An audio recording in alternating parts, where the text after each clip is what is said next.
विघ्नहर्ता श्री गणेश, श्री गणेश, श्री गणेश। प्रभु के प्रत्येक अवतार का कोई कारण होता है। महागणाधिपति के मयूरेश्वर अवतार का कारण था दुराचारी असुर सम्राट सिंधु का अंत। असुर राज चक्रपाणि और उनकी पत्नी उग्रा वो पुत्र प्राप्ति के लिए सूर्य देव की तपस्या कर रहे थे। तपस्या करते करते रानी उग्रा से ऐसी भूल हुई जिसके कारण उनकी तपस्या का जो फल शुभता लाने वाला था वो दूषित हो गया।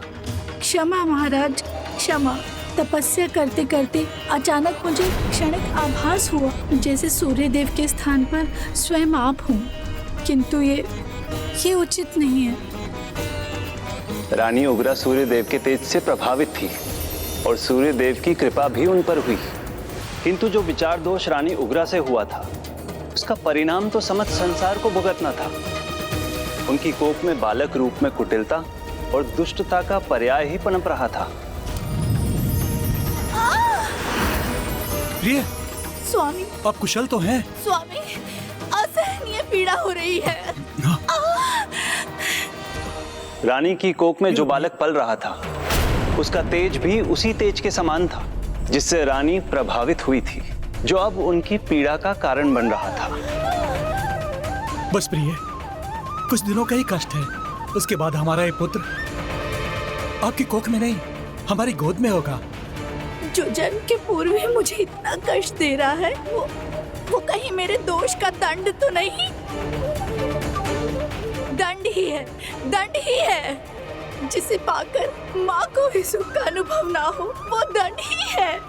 नहीं देवी नहीं, अपने संतान के प्रति मन में ऐसे बुरे विचार मत लाइए। प्रिय, देखो हमने तपस्या की है, ये उसी तपस्या का फल है जो ये तुमसे अभी तपस्या करवा रहा है। अनिष्ट की आशंका, अनिष्ट की आशंका, ये उस तपस्या का भाग नहीं हो सकता, ये उस तपस्या का भाग नहीं हो सकता। अब मैं इस पीड़ा को सहन नहीं कर सकती, सहन नहीं कर सकती। रुको प्रिय, प्रिय, रुको प्रिय। कर्मों का फल तो सबको भुगतना ही पड़ता है। देवी उग्रा की भूल संसार के लिए शूल बनने जा रहा था।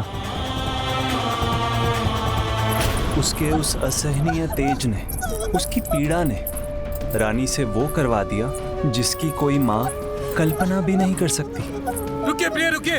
अरे कहाँ जा रही है प्रिय? रुक जाइए, रुक जाइए प्रिय। आप कहाँ जा रही है प्रिय? अरे आप कहाँ जा रही है प्रिय? रुक जाइए, रुक जाइए प्रिय, रुक जाइए। नहीं नहीं प्रिय, ये उचित नहीं है प्रिय, प्रिय, प्रिय। और वहां सागर के जल में रानी ने अपने गर्भ का त्याग कर दिया।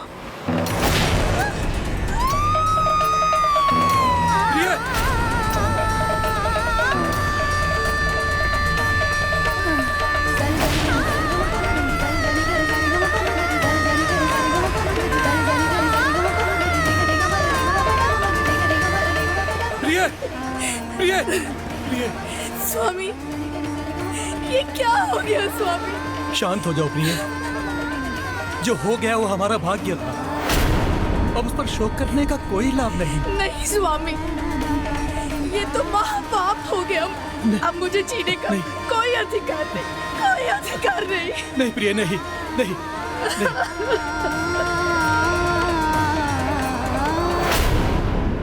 नहीं, नहीं, नहीं। शिशु का क्रंदन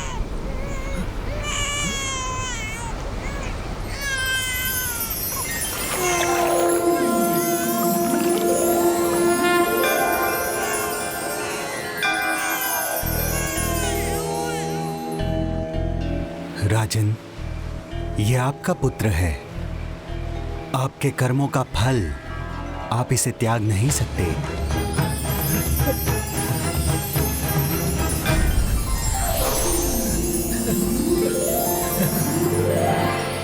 धन्यवाद समुद्रदेव। दोष मेरा है प्रभु, मैं ही इसके तेज को सह नहीं पाई। हाँ देवी उग्रा, इसमें सूर्य देव का अपार तेज है, किंतु माता पिता होने के कारण यह आपका कर्तव्य है कि इसका उचित मार्गदर्शन हो और ध्यान रहे कि इसका तेज व्यर्थ ना होने पाए। अवश्य समुद्रदेव, आपका यह सुझाव हमारे लिए आदेश के समान है। प्रभु, एक और विनती है मेरी। आपने मेरी संतान की रक्षा कर मुझे महापाप करने से बचाया है। अब आप ही इसे इसका उचित नाम देने की कृपा करें। समुद्र में इसका जन्म हुआ है, इसलिए इसका नाम होगा सिंधु।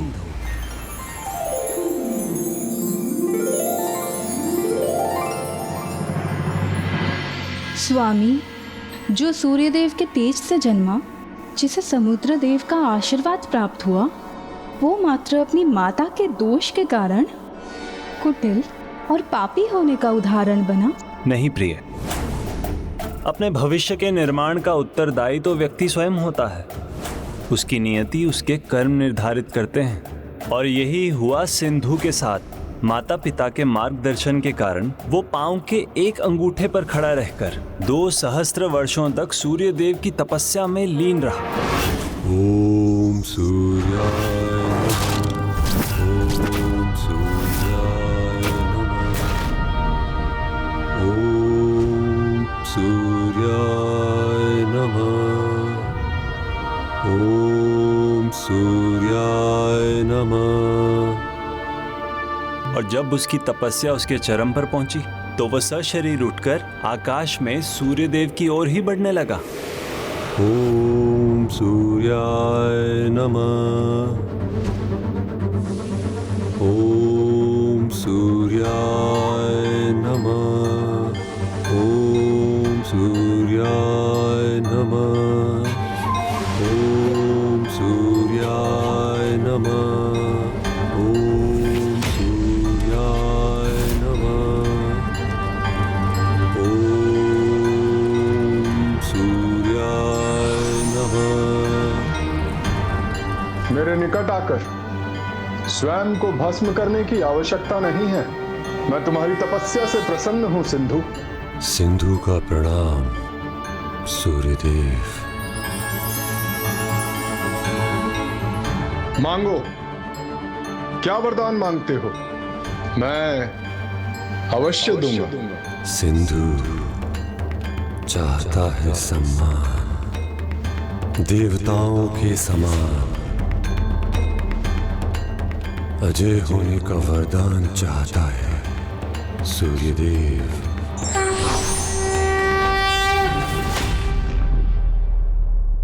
अजय होने के लिए मैं तुम्हें 3 बूंद अमृत से भरा ये कलश प्रदान करता हूं, जिसे केवल तुम अपने कंठ में धारण कर सकते हो।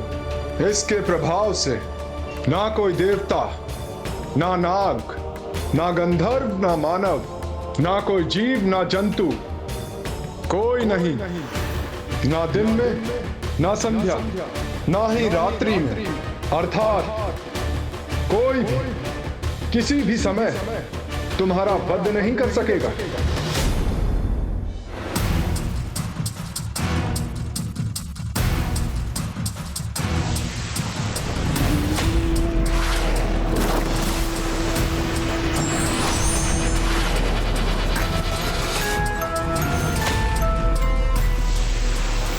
तीन बूंद अर्थात तीनों लोक होंगे मेरे अधीन। मेरे वरदान से प्राप्त शक्तियों का उपयोग जगत कल्याण के लिए करना पुत्र।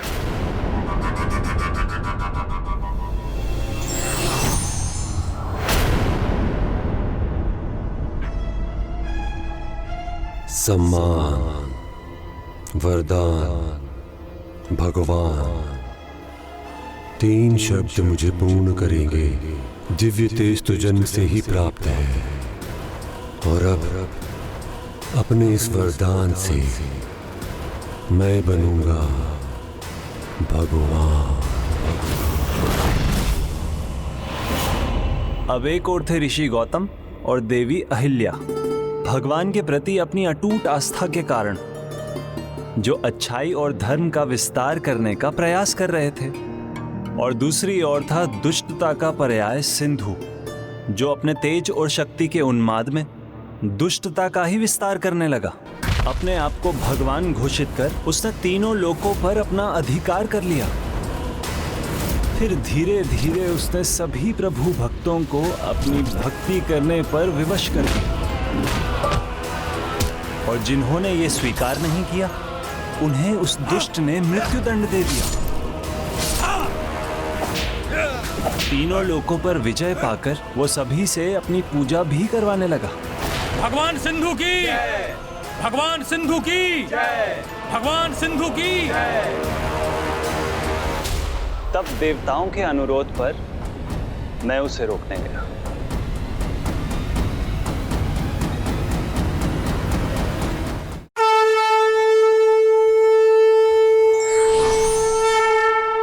प्रणाम नारायण।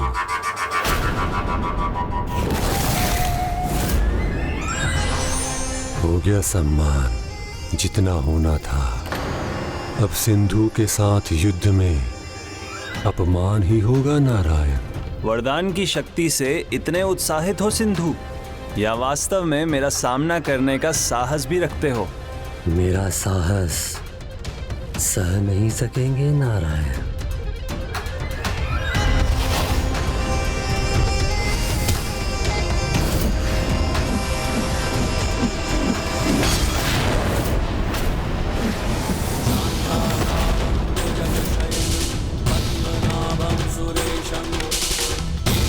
तुम्हारा वार तो मैंने रोक दिया सिंधु, अब तुम मेरे प्रहार का सामना करो। अवश्य स्वागत है, किंतु साधारण अस्त्र व्यर्थ मत कीजिएगा। करना है तो किसी असाधारण अस्त्र का ही प्रयोग कीजिए।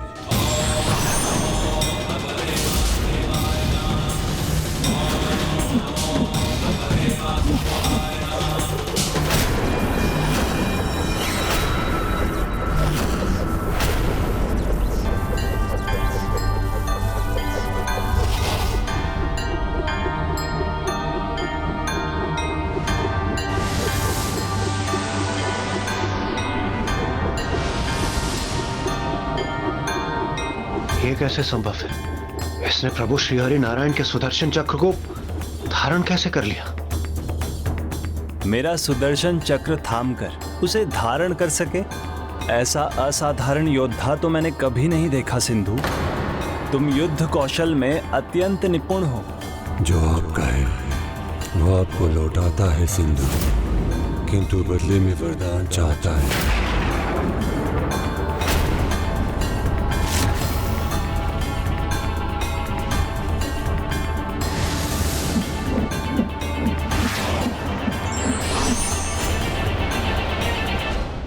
उचित है, जो चाहते हो वो मांग लो। वास कीजिए मेरे नगर में, रक्षा कीजिए उसकी। उचित है, किंतु ऐसा तभी तक होगा जब तक तुम मेरा या मेरे किसी स्वरूप का अपमान नहीं करोगे। स्वीकार है मुझे। तथास्तु। स्वामी, ये क्या किया आपने? आपको तो उस अधर्म के उपासक का अनुचित उद्देश्य ज्ञात था, फिर भी आपने उसे उसके नगर की रक्षा करने का वरदान दिया। दुष्टता का अति विश्वास सिंधु जैसे दुष्टों को ऐसे वरदान मांगने को प्रेरित करता है जिसके वो योग्य भी नहीं होते। फिर वही वरदान उसका काल बन जाता है, किंतु उसके काल का आगमन अभी नहीं हुआ था। वो जिस पथ पर चल रहा था वो उसे उसके काल के मुख में ही ले जाने वाला था। उस दुष्ट ने सभी ऋषि मुनियों और भक्तों को आतंकित कर उसे ऐसे ही यज्ञों की अनुमति दी थी जिसमें उसके नाम की आहुति दी जाए, किंतु ऋषि गौतम ये सुनने के लिए तैयार नहीं थे। अब एकमात्र वही शेष थे जिन्होंने सिंधु को चुनौती देने का साहस किया।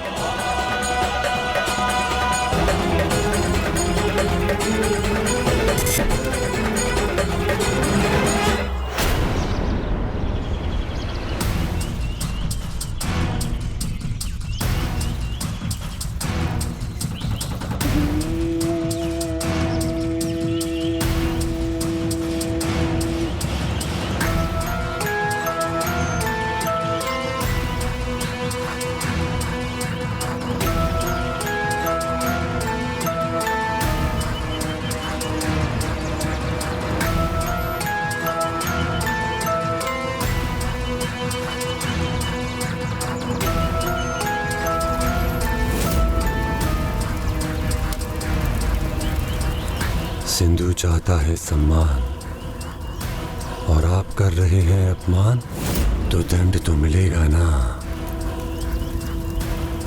देवता नहीं, मैं ही तुम्हारी रक्षा कर सकता हूँ। इसलिए अब आहुति भी मेरे नाम की होगी। बोलो ओम सिंधुराय नमः। ओम सूर्यदेवाय नमः। ओम श्री सूर्यदेवाय नमः।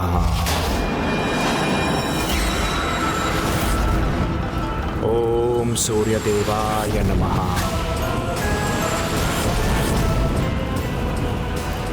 जो ना समझे उसे समझाना आता है सिंधु।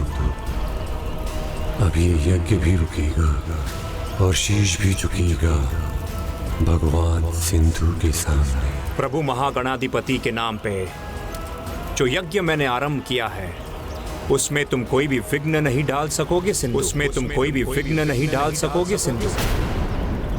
विघ्न भी डालूंगा और वो बुझाएं भी विलग कर दूंगा जो भगवान सिंधु का अपमान करेंगी।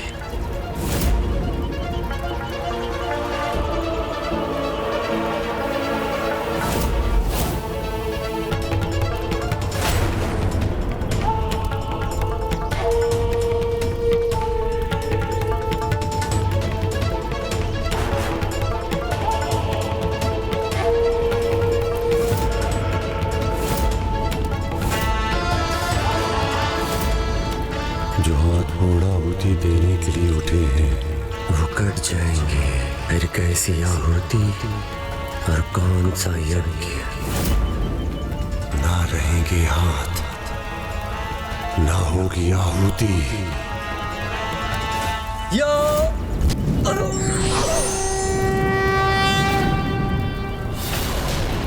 ओम नमस्ते गणपतये त्वमेव प्रत्यक्षं तत्त्वमसि।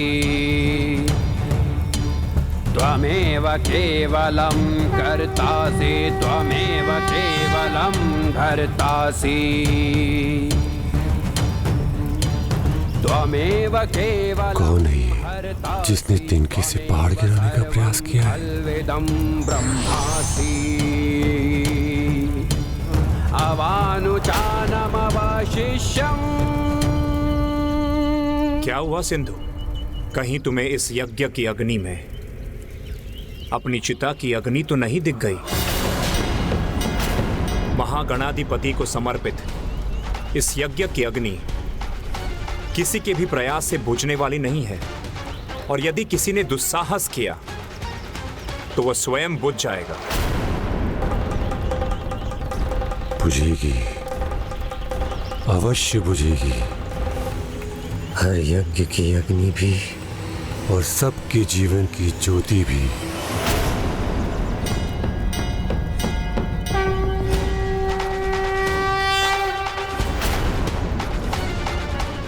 केवल वही बचेगा जो मेरा नाम जपेगा, मेरे नाम की आहुति देगा, मेरी पूजा करेगा। अन्यथा जिसे अपने प्राण बचाने हैं उसे मेरा साम्राज्य छोड़कर जाना होगा।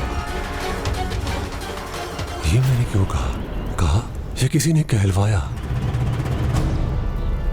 साम्राज्य अवश्य तुम्हारा है, किंतु जीवा भी मेरी, शब्द भी और भगवान भी मेरे हैं। कोई अन्य उनका स्थान नहीं ले सकता। असत्य को सत्य मानना भगवान के भक्तों को शोभा नहीं देता। इसलिए मैं ये कदापि नहीं करूंगा। तो उसके लिए तुम्हारे साम्राज्य से बाहर भी जाना पड़े तो मैं अवश्य जाऊंगा। जाओ, किंतु कहां जाओगे? तीनों लोकों में मेरा ही साम्राज्य है। त्रिसंध्या क्षेत्र जो तीनों लोकों से परे है, वहां तुम्हारा क्या? किसी का भी अधिकार नहीं। मरघट का चुनाव मरने से पहले स्वयं कर लिया। अच्छा है, बहुत अच्छा है। जाओ, अपने शिष्यों को भी उस मृत्यु के अग्निकुंड तक लेके जाओ। जिस किसी ने भी मेरे नाम का स्वाहा नहीं कहा, मैं उसे स्वाहा कर दूंगा।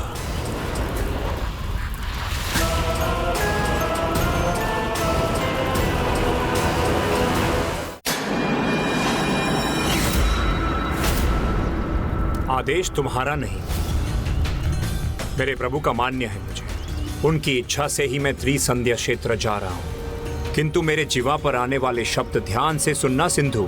ये इस ऋषि की वाणी है जो मात्र और मात्र अपने ईश्वर में विश्वास रखता है। इसलिए चेतावनी देता हूं सिंधु, अहंकार और क्रोध के विष का घोल जो तुम बना रहे हो वही एक दिन तुम्हारा विनाश करेगा। तुम्हारा विनाश करेगा। तुम्हारा विनाश करेगा।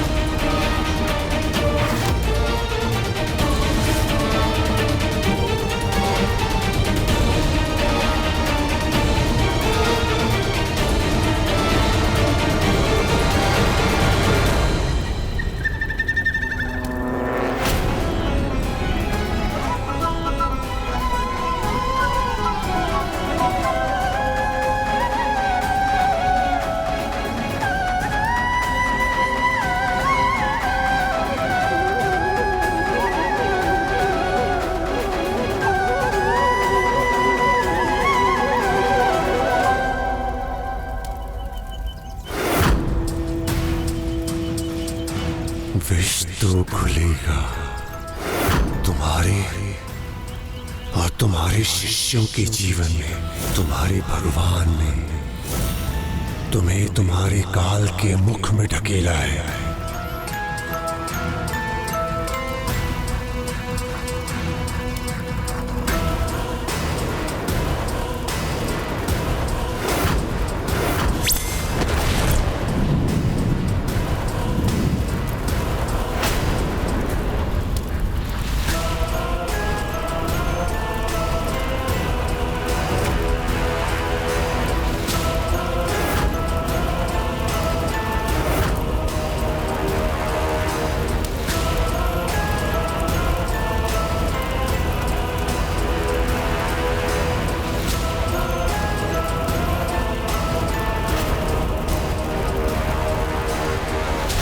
यदि इस दुष्ट सिंधु का प्रकोप इसी प्रकार बढ़ता रहा और ऐसे ही सभी के यज्ञ को और उस यज्ञ से समर्पित होने वाली आहुति को रोकता रहा, तो हमें पुष्टि कैसे प्राप्त होगी?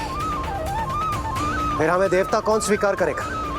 निराशा भरी रात में भी आशा की चिंगारी छिपी रहती है। हमें उसी चिंगारी से भक्ति और धर्म की ज्योति जलानी है। जिस प्रकार ऋषि गौतम के यज्ञ की अग्नि में प्रकट होकर प्रभु संकट मोचक महागणाधिपति ने जैसे उनकी रक्षा की, वैसे ही वो सिंधु से हमारी भी रक्षा करेंगे। किंतु गुरुदेव, यदि हमने छिपकर यज्ञ किया तब भी उस दुष्ट सिंधु को ज्ञात हो ही जाएगा और वो हमारे यज्ञ में बाधा उत्पन्न करने अवश्य आएगा। इस प्रकार हम महागणाधिपति जी का आवाहन कैसे करेंगे? यज्ञ और पाठ नहीं कर सकते, किंतु प्रभु महागणाधिपति के आवाहन के लिए संकष्टी व्रत तो रख सकते हैं, क्योंकि इस व्रत की शक्ति यज्ञ के समान होती है।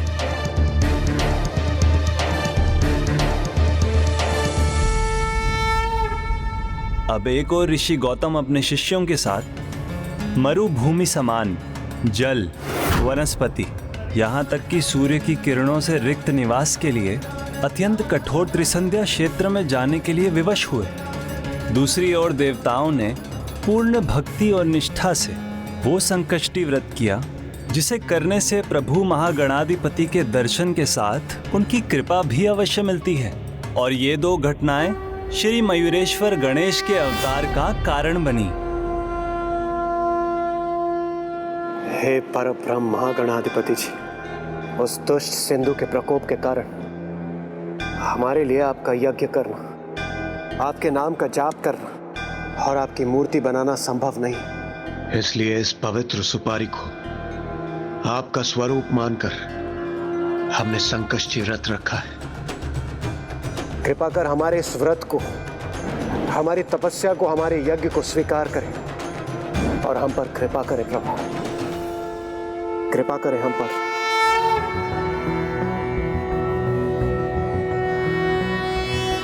नमस्ते ब्रह्मरूपाय विष्णुरूपाय ते नमः। नमस्ते रुद्ररूपाय करिरूपाय ते नमः। विश्वरूप स्वरूपाय नमस्ते ब्रह्मचारिणे भक्त प्रियाय देवाय नमस्तुभ्यं विनायक ॐ सिद्धिबुद्धिसहिताय महागणपतये नमः।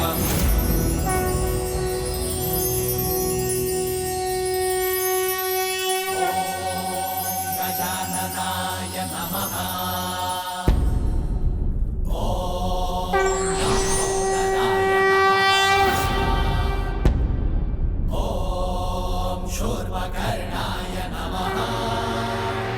आप सभी के भक्ति भाव और व्रत से मैं प्रसन्न हुआ। भगवान की पूजा घोर तप या केवल यज्ञ आदि से ही नहीं होती। मन को भक्ति से भरकर प्रभु को स्मरण करना ही पर्याप्त होता है। हे प्रभु महागणाधिपति जी, यदि हमारी परीक्षा है तो इसमें उत्तीर्ण होने का सामर्थ्य भी आप ही हमें देंगे। आज हमें दर्शन प्रदान कर आपने यह सिद्ध कर दिया। इस संसार को सधर्मी सिंधु से छुटकारा दिलाने में अब आप ही हमारी सहायता करेंगे प्रभु। उसकी दुष्टता के कारण महान ऋषि गौतम को त्रिसंध्या क्षेत्र जाना पड़ा। अब वहीं उसी त्रिसंध्या क्षेत्र में गौतम ऋषि के आश्रम में ही मैं अपना दूसरा अवतार लूंगा और सिंधु के पापों का अंत करूंगा। किंतु प्रभु त्रिसंध्या क्षेत्र में ही क्यों? क्योंकि जहां भक्त है भगवान भी वहीं रहते हैं।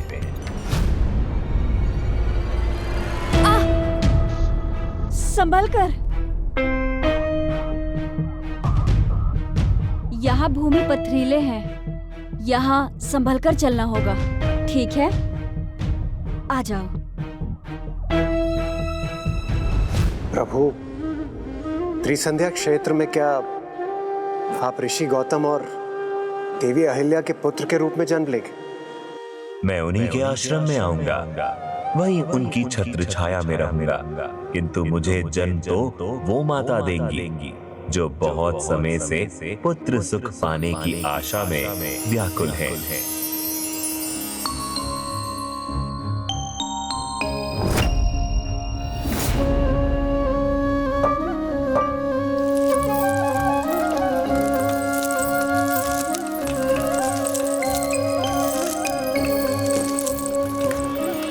मुझे वो जन्म देंगी जो बड़े उत्साह से मेरी प्रतीक्षा कर रही हैं। जगत जननी देवी पार्वती। मैं तो वर्षों से आपकी प्रतीक्षा में हूँ प्रभु। अब तो आपको मुझे आशीष देने आना ही होगा।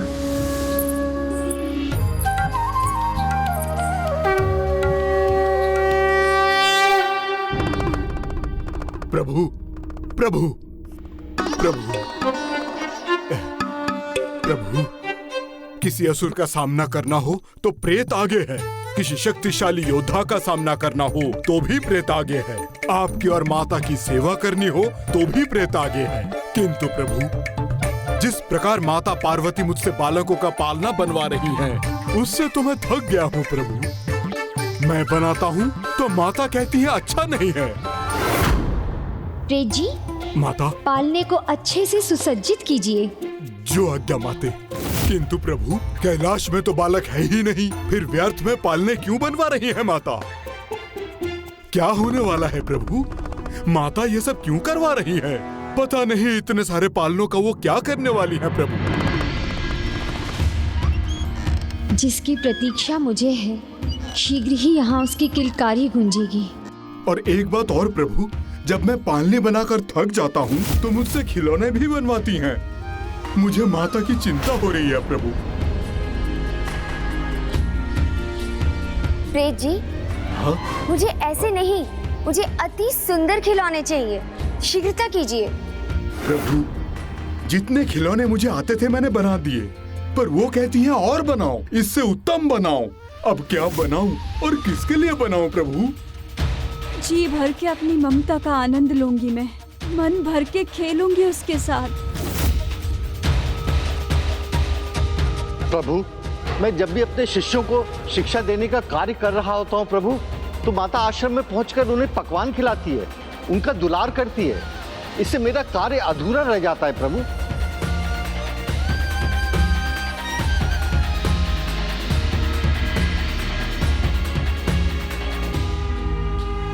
प्रभु मैं कुछ समझ ही नहीं पा रहा हूँ। जब तक मेरा मन नहीं भरेगा उसका दुलार करूंगी, जी भर के खिलाऊंगी उसे। बताइए ना प्रभु, माता के इस व्यवहार का क्या कारण है? हाँ हाँ प्रभु बताइए ना। मातृत्व से बड़ी कोई तपस्या नहीं, ये उनकी तपस्या ही है। और तप में जितना आनंद आता है उससे कहीं अधिक आनंद एक स्त्री को अपनी ममता न्यौछावर करने में आता है। और वैसे भी देवी पार्वती पहली बार मातृत्व का अनुभव करने वाली हैं। और यही कारण है कि वो इतनी आनंदित हैं। और अब संसार के सामने देवी पार्वती का ममता भरा अद्भुत स्वरूप आने वाला है।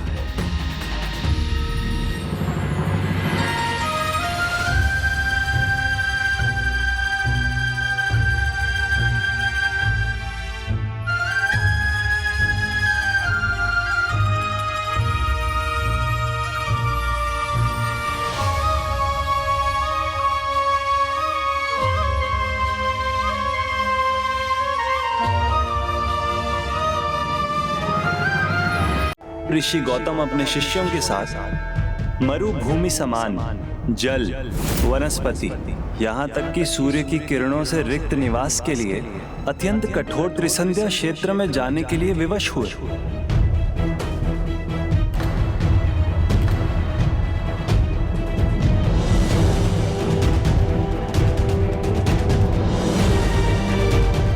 यहाँ तो जीवित रहने के लिए कुछ भी नहीं है।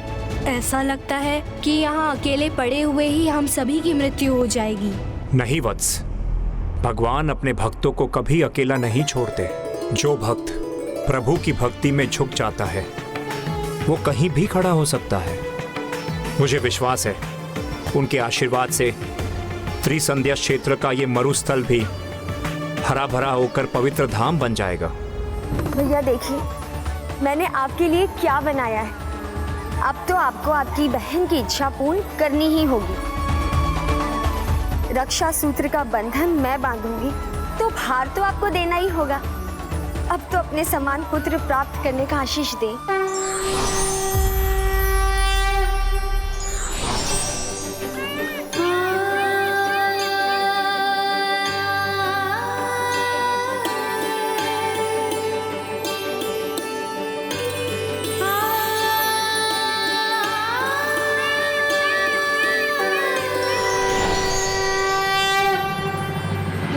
प्रणाम महागणाधिपति जी। प्रणाम हे परम श्री कृष्ण। मेरे आने का एक विशेष कारण है। मुझे ज्ञात है आपके मयूरेश्वर अवतार का समय भी निकट है और मेरी बहन पार्वती का आपको पुत्र रूप में पाने की इच्छा के पूर्ण होने का समय भी आ चुका है। किंतु इसके लिए आपको उन्हें त्रिसंध्या क्षेत्र में जाने के लिए प्रेरित करना होगा, जहाँ उन्हें ऋषि गौतम और देवी अहिल्या के आश्रम में आश्रय लेना होगा। स्वामी, इस कुटिया की तो कोई आवश्यकता ही नहीं थी। उत्साह में एक कुटिया अधिक बन गई है। देवी, प्रभु इच्छा के बिना कुछ नहीं होता। इसमें भी अवश्य उनकी इच्छा है। लीलाधारी तो सब मुझे बुलाते हैं, किंतु प्रभु आपकी लीला तो अद्भुत है, अतुलनीय है। आश्रय पाने से आसरा देने की ये यात्रा अनोखी होगी, क्योंकि जगत पिता महादेव और जगत जननी ऋषि गौतम और देवी अहिल्या का आश्रय लेकर उनका ही आसरा बनेंगे। जब आपने लीला रच ही दी तो मेरा कृष्ण तत्व उसे पूर्ण करने में भला पीछे कैसे रह सकता है। और जब भक्त भक्ति और सेवा से अपना कर्तव्य निभाए तो फिर भगवान को भी तो अपने भक्त को सुरक्षा और समृद्धि दोनों प्रदान करने चाहिए। जगत पिता महादेव और जगत माता देवी पार्वती त्रिसंध्या क्षेत्र में रहेंगे तो उस बंजर भूमि में भी समृद्धि के अंकुर फूट पड़ेंगे, भक्तों के कष्ट दूर होंगे। मेरा आवाहन तो मेरी बहन बहुत समय से कर रही है। अब मैं जाकर उन्हें त्रिसंध्या क्षेत्र में जाने के लिए मनाता हूँ, और अब नहीं गया तो वो रूठ जाएंगी। और रूठी बहन को मनाना तो और भी कठिन कार्य है। अवश्य प्रभु परम श्री कृष्ण, मैं चाहता हूँ कि आप शीघ्रता करें जिससे मैं उनका पुत्र बनकर जन्म ले सकूं।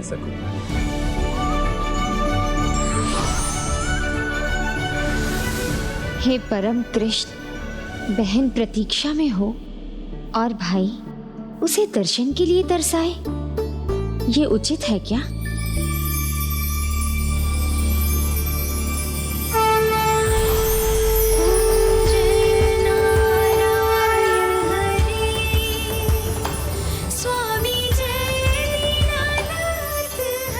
नहीं बहन, आपके हाथ अब मुझे सिर्फ आशीर्वाद देने के लिए ही उठने चाहिए।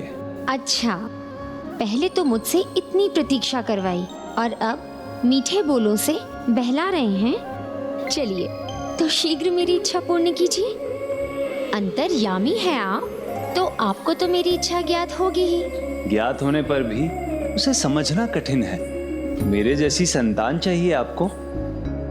आपको संतान रूप में पाने की इच्छा क्यों नहीं होनी चाहिए मुझे?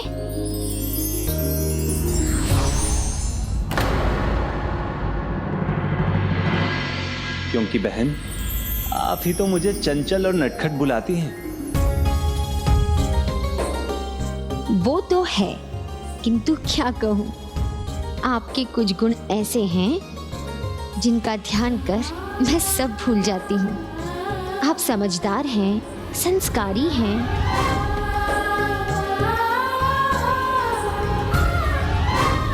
अब आपकी ये इच्छा तभी पूर्ण होगी जब आप मेरी इच्छा पूर्ण करने का आशीष देंगे। भ्राता हूँ, अपनी बहन को किसी कष्ट में कैसे देख सकता हूँ। मैं आपको आशीष देता हूँ। मेरे तत्वों से परिपूर्ण आपको एक संतान की प्राप्ति होगी, जिसकी बाल लीलाएं अद्भुत होंगी।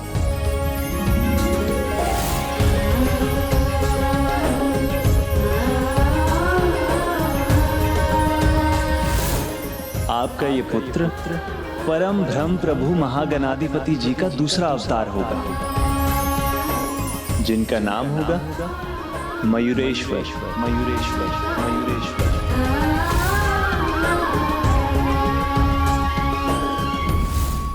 किंतु ये इतना सरल नहीं होगा। किसी भी बड़ी इच्छा की पूर्ति कुछ त्याग करने के बाद ही होती है। इसीलिए आपको भी एक त्याग करना होगा। अपने पुत्र को प्राप्त करने कैलाश छोड़कर त्रिसंध्या क्षेत्र जाना होगा और वहां गौतम ऋषि के आश्रम में शरण लेनी होगी।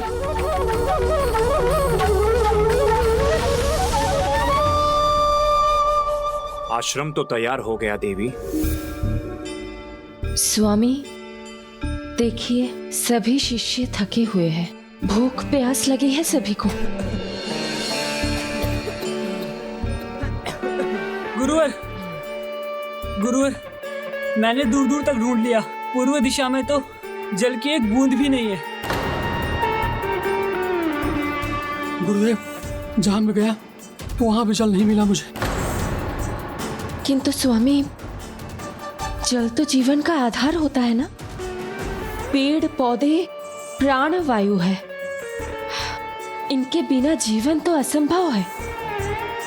प्रभु महागणाधिपति असंभव को संभव बनाते हैं देवी, इसलिए अपने विश्वास की आस को बनाए रखिए। दुराचारी सिंधु के कारण सभी का धर्म निभाना कठिन हो रहा था। उसी दुष्टता के कारण ऋषि गौतम जैसे भक्त को त्रिसंध्या क्षेत्र जाने के लिए विवश होना पड़ा था, जहां उनका और उनके शिष्यों का जीवन दूभर हुआ। किंतु जैसे ही आपके और जगत पिता महादेव के चरण वहां पड़ेंगे, वो स्थान एक पावन धाम बन जाएगा, जहां प्रभु महागणाधिपति जी के अगले अवतार का जन्म होगा।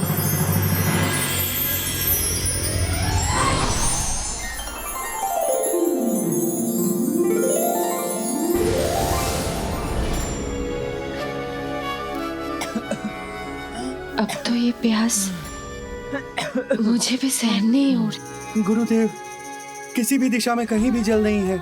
सभी दिशाओं में नहीं, उत्तर दिशा से अभी तक सूचना नहीं आई है। हमें अपने विश्वास को जगा कर रखना होगा वत्स। गुरुदेव, जल की एक बूंद भी नहीं है। दुष्ट सिंधु ने हमें यहाँ आने तो दिया क्योंकि उसे ज्ञात था कि यहाँ जीवित रह पाना भी असंभव के समान है। क्षमा करे गुरुदेव, परंतु जहाँ जल की आवश्यकता हो वहाँ विश्वास क्या कर सकता है? विश्वास पर्वत हिला सकता है वत्स। धरती की अतल गहराई से जल निकाल कर ला सकता है। मुझे पूर्ण विश्वास है प्रभु ने हमें यहाँ भेजा है तो हमारा ध्यान भी रखेंगे। हमारी भूख प्यास मिटाने के लिए यदि माता अन्नपूर्णा को भेजना पड़े तो वो भी कर सकते हैं।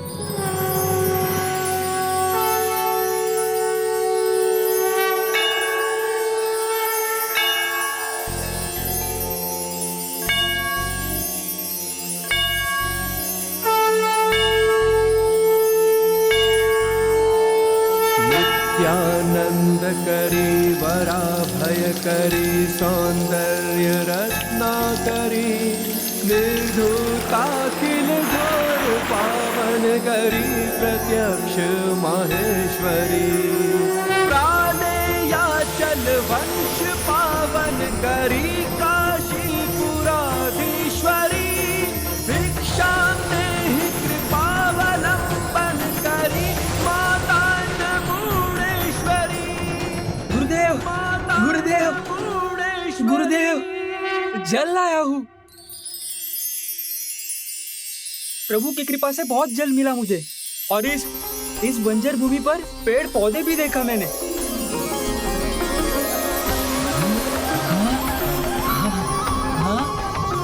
अद्भुत, सर्वथा अद्भुत। ये तो चमत्कार हो गया। बंजर धरती भी हरी भरी हो गई गुरुदेव। स्मरण रखिए शिष्यों, जब विश्वास होता है तो स्वयं भगवान आशीर्वाद देने के लिए आ जाते हैं।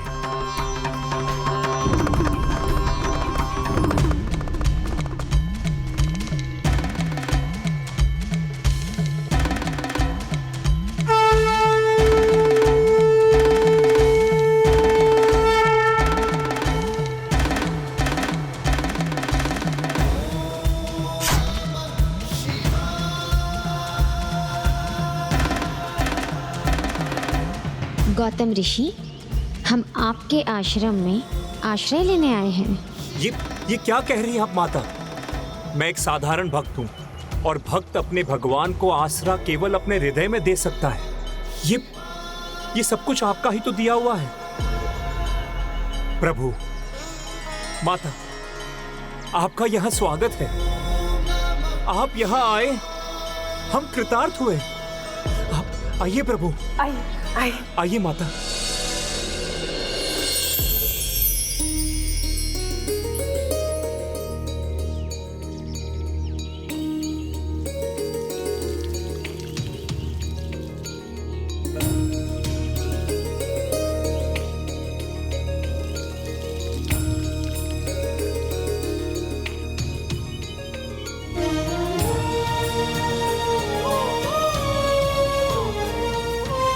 माता,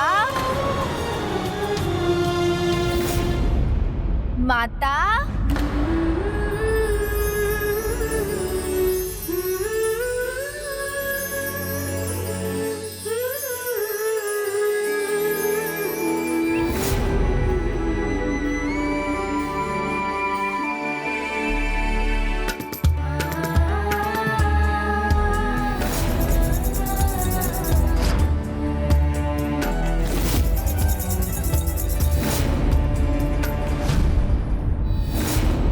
इस प्रकार समय बीतता गया और देवी पार्वती त्रिसंध्या क्षेत्र में प्रभु महागणाधिपति जी के जन्म की प्रतीक्षा में व्याकुल हो रही थी और वहीं स्वयं को भगवान घोषित करने वाले महापापी सिंधु का आतंक संसार में बढ़ता जा रहा था।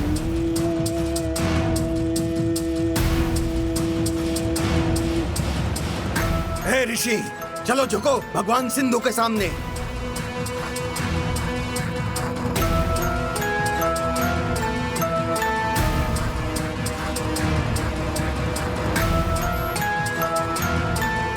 जो शीश भगवान के सामने झुकना चाहिए वो इस असुर के सामने कदापि नहीं झुकेगा।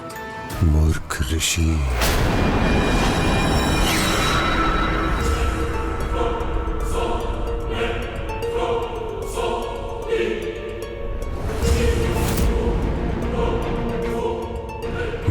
विश्वास तभी होगा जब तुम्हारी सांस रोकूंगा।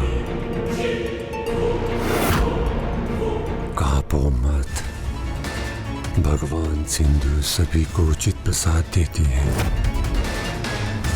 लेकर जाओ, जिसने भी ओम सिंधु सराय का जाप नहीं किया उसे मिलेगा प्रसाद, और उससे भी पेट नहीं भरा तो डाल दो। ऋषिवर, ऋषिवर, उठिए, उठिए ऋषिवर, उठिए, संभालिए। प्रणाम ऋषिवर। ऋषिवर, आपको उस दुष्ट के आतंक से मुक्ति मिल गई। हाँ गुरुदेव, और दंड भी, शेष जीवन त्रिसंध्या क्षेत्र में बिताने का दंड। प्रभु महादेव और माता पार्वती के आगमन से त्रिसंध्या क्षेत्र भी स्वर्ग समान हो गया है। आप यहाँ सर्वथा सुरक्षित हैं।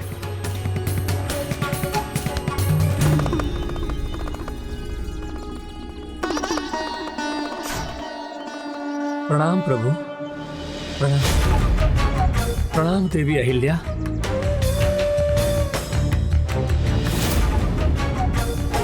यह अवश्य उस सिंधु के दुष्टता का परिणाम है। स्वामी, कब तक धरतीवासियों को उस दुष्ट सिंधु का आतंक सहन करना होगा?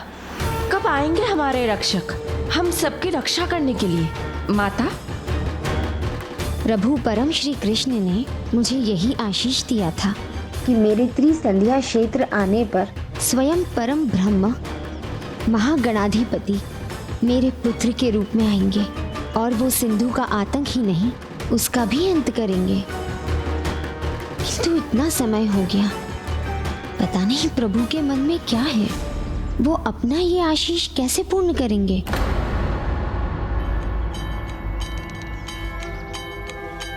जिस प्रकार हम अपने भक्त की भक्ति की पुकार सुनकर उनके पास जाते हैं, उसी प्रकार आपको भी अपनी भक्ति का प्रमाण देना होगा। किंतु प्रभु, तब तो उस असुर को यह समाचार भी मिल जाएगा कि हम अपने प्रभु के आह्वान के लिए पूजा यज्ञ आदि कर रहे हैं, और वो अवश्य यहाँ आ जाएगा। ऐसा नहीं होगा ऋषिवर, क्योंकि देवी पार्वती परम ब्रह्म महागणाधिपति जी के एकाक्षर मंत्र का जाप कर उनकी पूजा करेंगी। एकाक्षर मंत्र के उच्चारण की शक्ति और उसके रहस्य को समझना देवताओं के लिए भी सरल नहीं। तो वो एक असुर कैसे संभव कर सकेगा?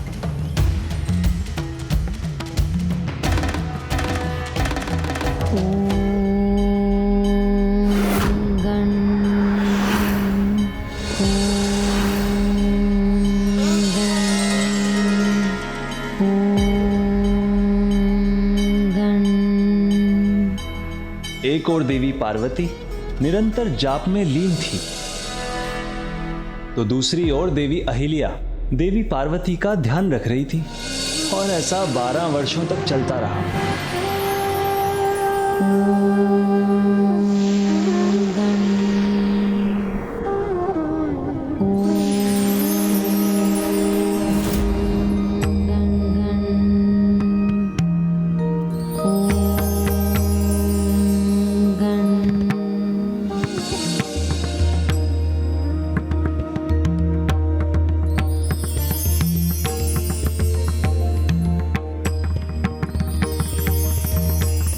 माता, ये दिव्य प्रकाश इस बात का संकेत है कि आपका जाप सफल ही नहीं हुआ, अभी तो प्रभु के आगमन का समय हो चुका है।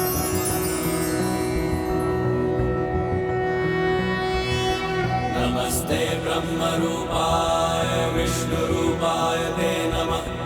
नमस्ते रुद्र रूपाय करि रूपाय ते नमः। विश्वरूप स्वरूपाय नमस्ते ब्रह्मचारिणे। भक्त प्रियाय देवाय नमस्तुभ्यं विनायक। ओम सिद्धि बुद्धि सहिताय महागणपतये नमः।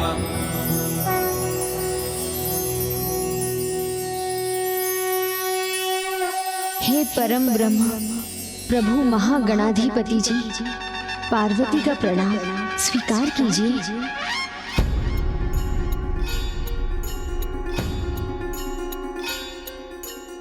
आज आप मेरा प्रणाम स्वीकार कीजिए, क्योंकि एक पुत्र का अपनी माता को आशीर्वाद देना शोभा नहीं देता। समय आ गया है कि मैं आपके पुत्र रूप में आपकी ममता का आनंद लूं। माता, अपने पुत्र से ये शब्द सुनने के लिए और कितनी प्रतीक्षा करवाएंगे प्रभु? आपकी प्रतीक्षा अब समाप्त होने वाली है। आने वाली भाद्रपद शुक्ल पक्ष की चतुर्थी की दोपहर में मैं आपके पुत्र के रूप में आऊंगा।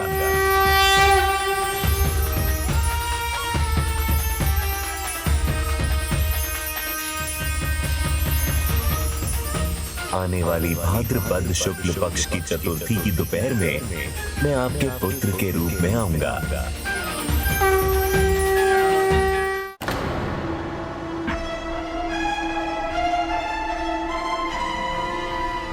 अस्वीकार है मुझे एक ढोंगी को नमन करना। डालना चाहते हो तो डाल दो मुझे त्रिसंध्या क्षेत्र में, किंतु इसके आगे नहीं झुकूंगा मैं और ना ही इसका नाम लूंगा।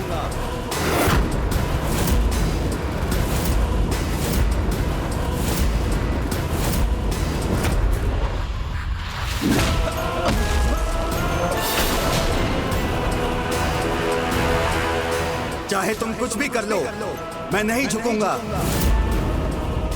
नष्ट होगा, कष्ट मिलेगा तो भ्रम नष्ट होगा। जानोगे, मानोगे, भगवान मुझे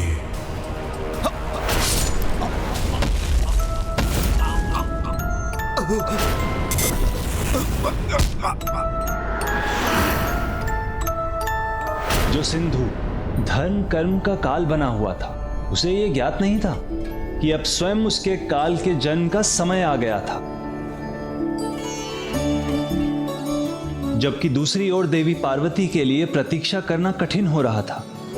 हर दिन ही नहीं, हर पल युगों के समान बीत रहा था। अंततः वो दिन भी आया, किंतु क्षण नहीं।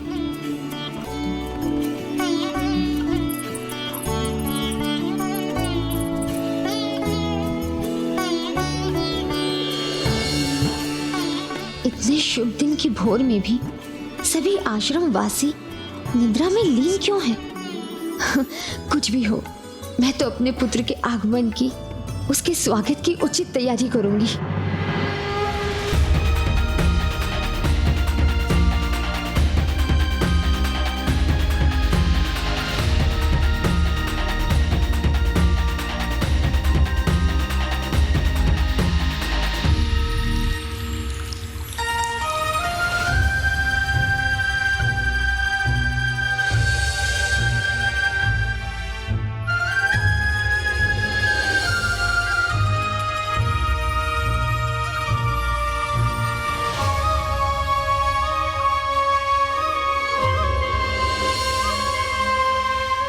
देवी अहिल्या, वो अभी तक क्यों नहीं उठी?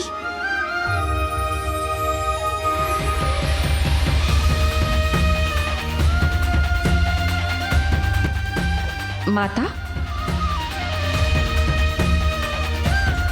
क्या हुआ माता? कुछ चाहिए आपको? आपको स्मरण नहीं है क्या? आज भाद्रपद शुक्ल चतुर्थी है। जाइए, शीघ्र सबको उठाइए। आज का दिन निश्चिंत होकर निद्रा की गोद में रहने के लिए नहीं है। माता, आप चिंता मत करिए। आप जो भी कहेंगी ना, हम सब मिलकर कर देंगे। देवी अहिल्या, मैं अपने पुत्र के स्वागत में कोई कमी नहीं करना चाहती और आश्रम की स्वच्छता का दायित्व आप लोगों का है। शीघ्रता कीजिए, आप सभी पुष्पों से इस आश्रम को सज्जित कर दीजिए। भव्य स्वागत होना चाहिए मेरे पुत्र का। देवी अहिल्या, आप रंगोली बनाइए, शीघ्रता कीजिए।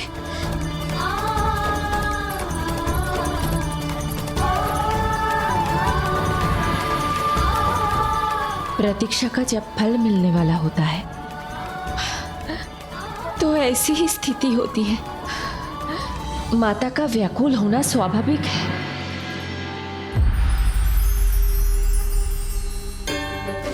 ऐसे बनाइए, इस प्रकार।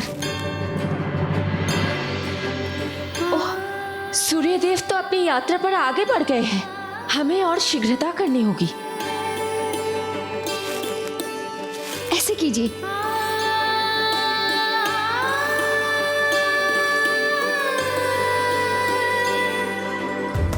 माता माता माता।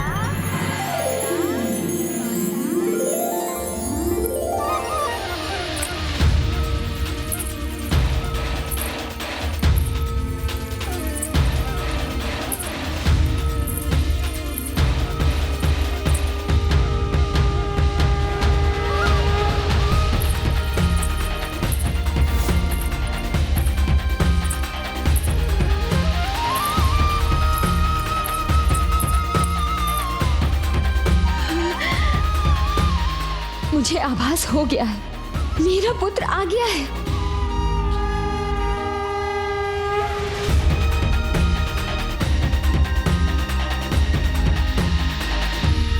माता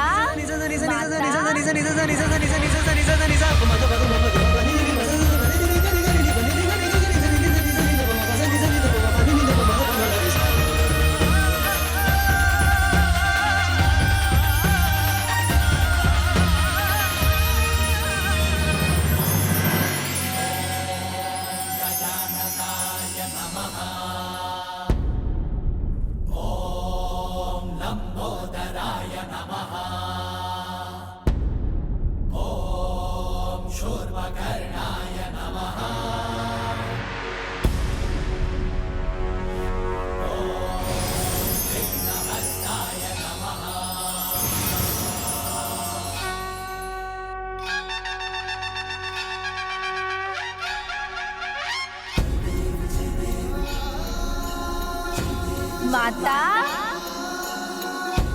पुत्र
पुत्र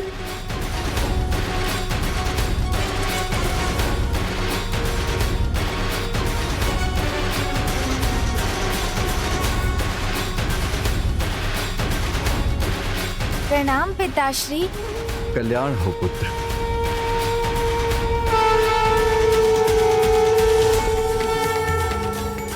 अद्भुत, हमारे पालनहार आ गए। सिंधु से हमारे रक्षा करने वाले आ गए।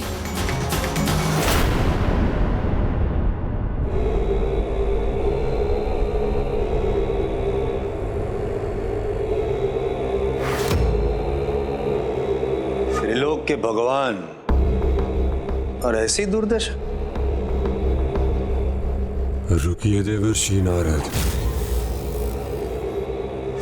शब्दों का जाल बुनिए किंतु सत्य कहिए। दुर्दशा मेरी नहीं, इनकी हो रही है। सत्य को आप भी पहचानिए, मानिए कि क्या ऐसे साधारण जीवों पे कष्ट करके क्या लाभ प्राप्त होगा जब वहां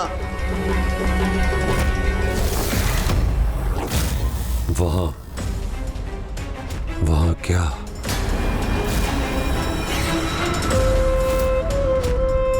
वहां? कहाँ? वहां कुछ नहीं। यदि मैंने कुछ कहा तो मैं ही संकट में पड़ जाऊंगा। संकट नहीं, घोर संकट होगा यदि सिंधु को आपके मुख से सत्य नहीं सुनाई देगा जो छिपा लिया है भय से। नहीं कहा वो कहिए। जब कुछ कहा नहीं तब भी आप इतने क्रोधित हो रहे हैं। यदि मैंने कुछ कह दिया तब तो मेरे प्राण ही ले लेंगे आप। नहीं, मुझे क्षमा कीजिए त्रिलोकनाथ, आज्ञा दीजिए त्रिलोकनाथ। रुकिए,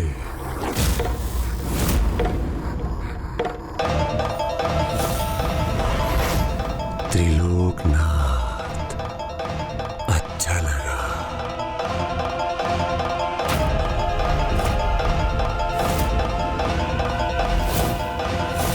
भगवान सिंधु का सम्मान आपके मुख से अच्छा लगा। चिंता छोड़िए, त्रिलोकनाथ हूं आपका, आपकी रक्षा भी करूंगा। उचित, अति उचित। मैं शत्रु नहीं मित्र हूं तो मेरी रक्षा तो आपको करनी ही चाहिए। किंतु त्रिलोकनाथ, कर्तव्य मेरा भी है क्योंकि मित्र आप भी हैं मेरे। तो एक चेतावनी दे दूं आपको यदि आपकी आज्ञा हो तो। चेतावनी? कैसी? किसको लेकर? काल, काल, आपके काल ने जन्म ले लिया है। आपके काल ने जन्म ले लिया है।